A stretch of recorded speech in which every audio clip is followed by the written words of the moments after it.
कि वो अपने लिए कुछ नहीं चाहता, जीने के लिए या दुनिया के लिए, बस इतना प्रयोजन है। वो त्यागी है, चाहे अरबपति हो चाहे खरबपति हो। और सड़क पर बैठ करके भले ही लंगोटी लगा करके बैठा, पैसे की जुगाड़ में बैठा, खोपड़ी खराब करके बैठा, बिल्कुल त्यागी नहीं है। लागी है, उसे तो लगा हुआ है घुन की तरह से, गुणों का प्रभाव। तो तीन जोड़ियां हैं, तीनों गुणों के प्रभाव से दूर रहना, सत रज और तम, तीनों से। जानिए जब ही जीव जड़ जाना,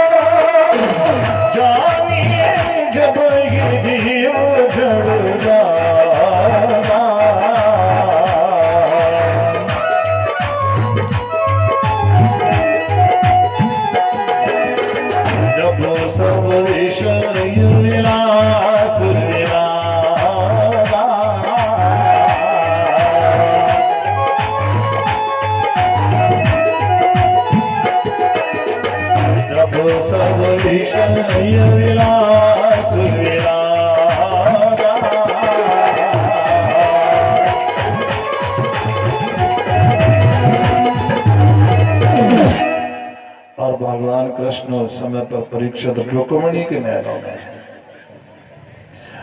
और रुक्मिणी के महलों में भगवान सुदामा जी वहां पहुंच गए। कहां पर बैठे हैं? रुक्मिणी के महल के बिल्कुल ठीक द्वार पर, पलंग पर। थोड़ी सी किवाड़ खुली हुई है जिससे कि कोई बाहर द्वार पर कौन है ये दिख सके, मालूम हो सके। भगवान बैठे।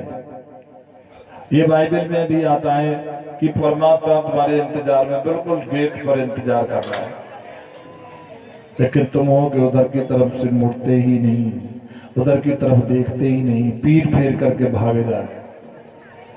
यही यहां पर है, कृष्ण बैठा हुआ इंतजार कर रहा है। जीव आए सुदामा, और यहाँ पर कोई द्वारपाल नहीं है। ये तो गप्प लोगों ने जो नाचने गाने वाले, वो तो जब तक वो इसमें नमक मिर्च नहीं सुनाएंगे तो कैसे पैसे कमाएंगे। लेकिन अध्यात्म में द्वारपाल है ही नहीं, तीसरा है ही नहीं। जीव ईश्वर से मिलता है तो तीसरा नहीं रहता, कोई बीच का नहीं है। वो इंतजार कर रहा है तो प्यासा, तो तीसरे की जरूरत क्या रहेगी। और फिर यहाँ पर भगवान रुक्मिणी के महलों में रानी के यहाँ पर कर्मचारी पहना देंगे तो रानी कहाँ रही? नाचने गाने वाली नहीं हो। रानियों के यहाँ पर आदमी का मतलब क्या है ही नहीं कोई। अगर आऊंगी तो बांधी आऊंगी, दासी आऊंगी, और बांधी और दासी बाहर डोले, फिर वो रानी की बांधी होगी, फिर नाचने गाने वाली की दासी, वो भी भीतर ही रानियों जैसी शर्मदार होती है दासियां भी। कि साधु के पास में चोटे उछंगे पियक्कड़ सेवा करेंगे, कि साधु के पास सदाचारी रहेंगे, ऐसे रानियों के पास में रानी जैसे चरित्र की रहेंगी। वो बाहर कोई नहीं हो, सब भीतर, गेट ऑफ रहता है। भगवान ने इसलिए खुला हुआ है। भगवान ने देखा सुदामा को, दौड़ कर गए, बाजुओं में उठा लिया, गले से लगाया, पलंग पर बिठाया और कहा कि भैया भैया तुमने बहुत बहुत बड़ी कृपा करी, यहां आकर के बहुत दिल लगाए तुमने। और उस चरणों में बैठे हुए भगवान। लेकिन भगवान के यहाँ पर जो रानियां हैं उनका क्या भाव है? वो सोच रही हैं कि ये नंग धड़ंग भिखमंगा जिसके इतने फटे हाल हैं, ये पलंग पर बैठा है और त्रिलोकपति द्वारकानाथ उसके कदमों में बैठे हैं। हद हो गई कि मैंने कृतम पुण्य मवधूतेन दीक्षणा श्री आहीने लोकेस्मिन गरेतेन अधमेन च। अरे इस अधम नंग धड़ंगे ने कौन सा पुण्य किया जो त्रिलोकपति इसके कदमों में बैठे हैं। भगवान के यहाँ की परीक्षा होती है।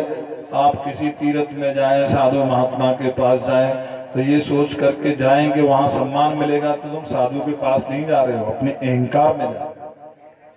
साधु के पास जाओ तो सब उतार करके जाना, जमीन जायदाद, पढ़ाई लिखाई, रिश्ता नाता, सुंदरता सब उतार करके जाना।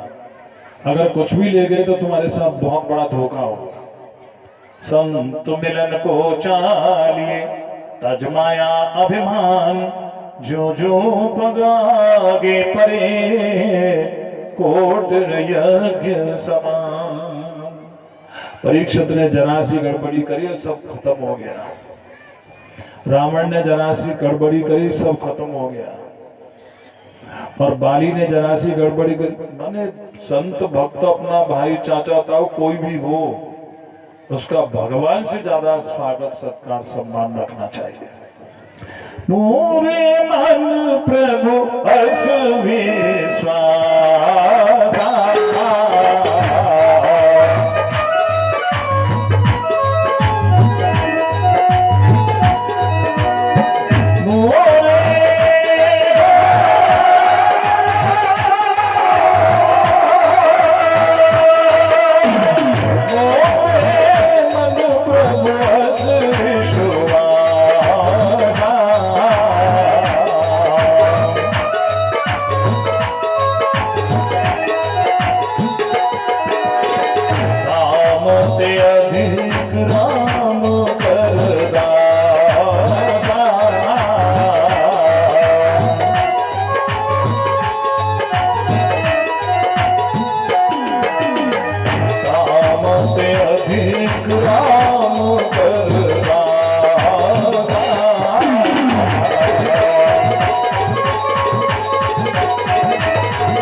फिर भी आप श्रद्धा में कमी नहीं लाएंगे। वहां कोई तर्क नहीं करेंगे, वकालत नहीं करेंगे, कमी नहीं निकालेंगे। अगर तुमने वहां कोई कमी निकाली, तुम्हारा सारा धर्म पुण्य खत्म हो गया।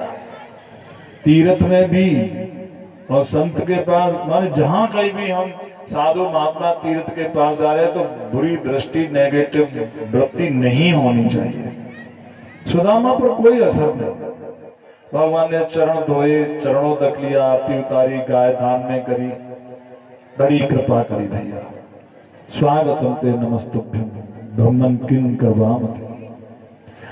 और फिर देखा कि हाँ तो सुदामा की ये बुद्धि को दूसरी दिशा में ले जाने वाली बातें हो रही, तो हाथ पकड़ करके भीतर ले गए जहां रुक्मिणी रहती है, परीक्षित। और वहां जाकर के फिर उनके बढ़िया बढ़िया बात करने लगे, कहने लगे कि भैया तुमने गुरुकुल से शिक्षा दीक्षा प्राप्त करके गुरु महाराज को दक्षिणा से संतुष्ट कर समावृत्तेन धर्मज्ञ भार्योड़ा सदृशी विवाह किया होगा, और पत्नी बिल्कुल वैसी जैसी तुम चाहते थे, लेकिन तुम्हारा दिल दिमाग घर गृहस्थ में नहीं फंसा है ना। अच्छा, हम तुम्हें बताते हैं कि जिंदगी में एक ही सबसे बढ़िया सफर होता है जब हम गुरुकुल में पढ़ते हैं, स्कूल में पढ़ते हैं। उससे बढ़िया कोई जिंदगी में अच्छा समय नहीं आता। तब हर तरह की खुशी और उम्मीदें होती हैं और जिम्मेदारी कोई नहीं होती। अब खासकर ये जो टाइम है डिग्री कॉलेज के माने इंटर के बाद जो ग्रेजुएशन में जाते हैं, ग्रेजुएशन के टाइम पे ये सबकी सब आनंद और जिंदगी की खुशियों का टाइम होता है। उसके बाद फिर जिंदगी वैसी नहीं होती जैसी ग्रेजुएशन के टाइम पे होती है। उस समय सारी की तरह साधन होते हैं, बुद्धि होती, सब कुछ होता है, फिर सब कुछ बदल जाता है। तो भगवान कहते हैं कि भैया वैसी खुशी हमको फिर नहीं मिली कभी। अच्छा, गुरुकुल में रह करके तुमने गुरु महाराज की बहुत सेवा करी, और मैं बताऊं तुम्हें, मुझे न ब्राह्मण प्रिय, चाहे कितना ही श्रेष्ठ ब्राह्मण हो प्रिय ही नहीं, कितना ही श्रेष्ठ क्षत्रिय प्रिय नहीं, वैश्य प्रिय नहीं, शूद्र प्रिय नहीं, और न ब्रह्मचारी कितना ही बढ़िया हो मुझे प्रिय नहीं है। होगा तो अपने लिए होगा। न गृहस्थी कितना ही बढ़िया मुझे प्रिय नहीं, होगा तो अपने लिए होगा। न वानप्रस्थी कैसा भी हो मुझे प्रिय नहीं, न सन्यासी कितना भी श्रेष्ठ हो। मुझे केवल एक ही प्रिय है, तुष्येम सर्वभूतात्मा गुरु शुश्रूषयाय था। माता पिता और गुरु की भक्ति से जो उनको प्रसन्न करके रखता, मुझे केवल भक्त प्रिय है। भगवती तातु अनुपम सुख मूला